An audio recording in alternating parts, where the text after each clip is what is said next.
गया। तो देखिए 8 पॉइंट प्रश्नावली 8.1 ट्रिकोणोमेट्री क्लास 10 का ट्रिकोणोमेट्री है 8.1।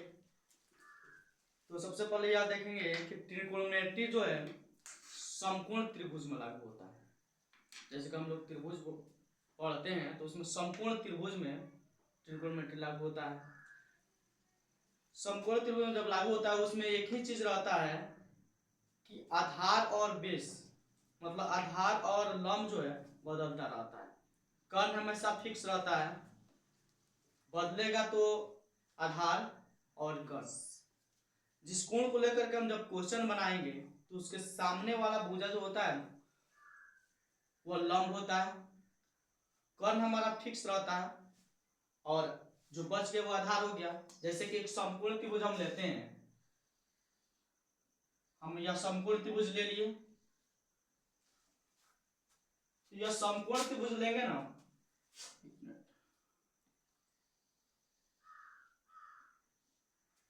तो समकोण त्रिभुज में यह तो पता है कि सबसे बड़ी भुजा कर्ण कहलाता है, यह हमारा कर्ण हो गया त्रिभुज एबीसी में, जिसमें बी हमारा समकोण है, त्रिभुज एबीसी में जिसमें बी समकोण है। इसमें सबसे लंबी भुजा कर्ण है, यह इसमें बदलता रहता है आधार और लंब बदलता रहता है।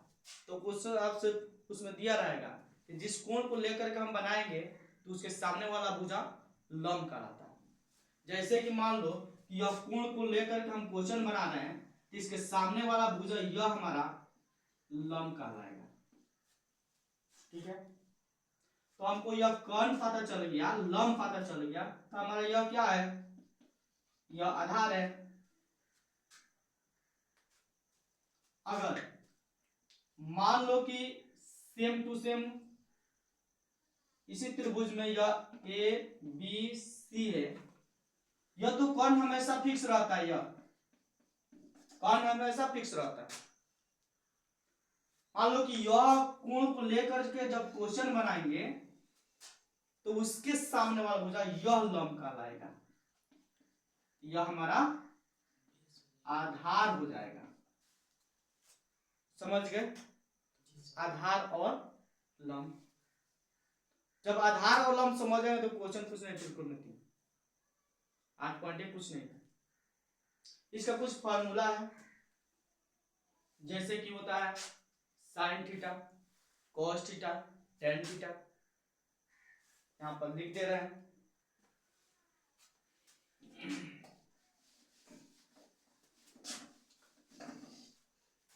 साइन थीटा, साइन थीटा,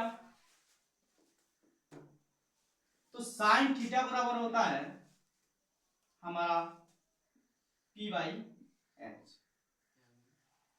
यानी कि अगर हम यह त्रिभुज समकोण त्रिभुज बना देंगे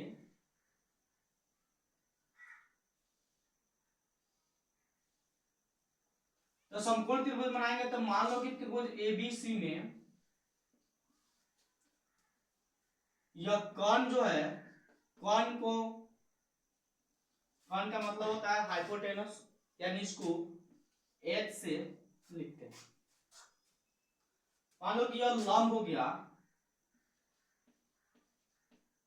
परपेंडिकुलम होता है, इसको P से लिखते हैं, और यह आधार,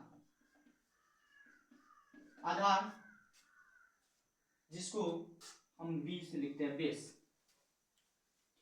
तो वही होता है साइन थीटा, यानी थीटा का मतलब होता है कोण, थीटा का मतलब होता है कोण।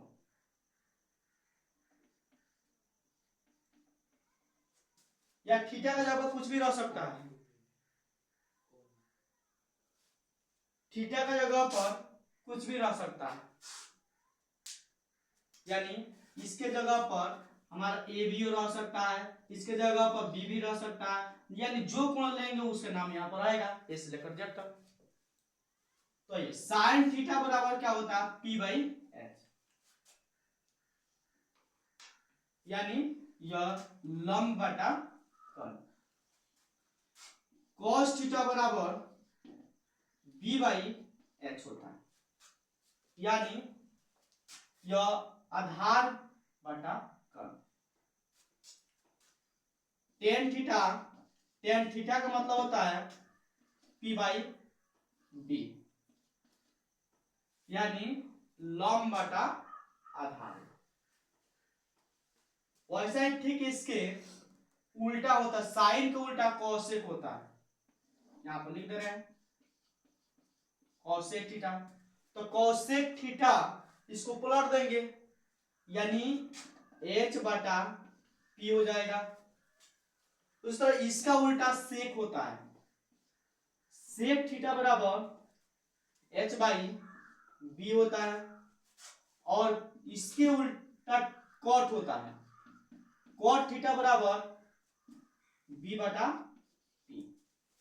अगर यह तीन याद कर लेते हैं, साइन कॉस टेन, तो हमारा यह तीन याद हो जाएगा।